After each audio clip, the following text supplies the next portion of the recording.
తెలుగు రాష్ట్రాల్లో విదేశాల్లో ఉండే తెలుగు వారందరికీ భారతీయులందరికీ మనస్ఫూర్తిగా హ్యాపీ న్యూ ఇయర్ శుభాకాంక్షలు తెలియజేస్తున్నాం.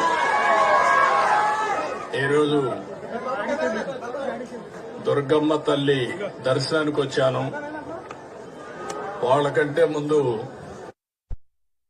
చేసుకున్నాను. వాళ్ళ ఉత్సాహం చూస్తామంటే ఈ నూతన సంవత్సరంలో ఆంధ్ర రాష్ట్రంలో అందరూ కూడా ఆనందంగా ఉండే విధంగా దుర్గమ్మ తల్లి ఆశీర్వదిస్తా ఉంది. ఇది చాలా సంతోషం.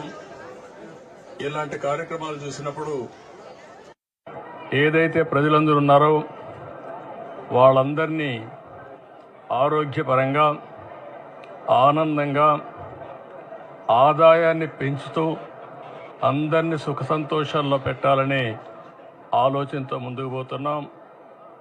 ఈరోజు చిన్న పిల్లల్లో కూడా బ్రహ్మాండమైన స్ఫూర్తి ఉంది. వారందరినీ చూసిన తర్వాత నాకు నమ్మకం వచ్చింది, ఈ సంవత్సరం ఈ రాష్ట్రానికి అన్ని విధాల శుభం జరుగుతుందని, అందరి భవిష్యత్తు బంగారు భవిష్యత్తు కావాలని మరొక్కసారి మనస్ఫూర్తిగా ఆకాంక్షిస్తూ దుర్గమ్మ తల్లిని ప్రార్థించాను. ఈ సంవత్సరం నుంచి తెలుగు వారికి అన్ని జయాలే ఉండాలని మనస్ఫూర్తిగా ఆకాంక్షిస్తూ మరొక్కసారి అందరికీ అభినందనలు, ధన్యవాదాలు, శుభాకాంక్షలు. Thank you.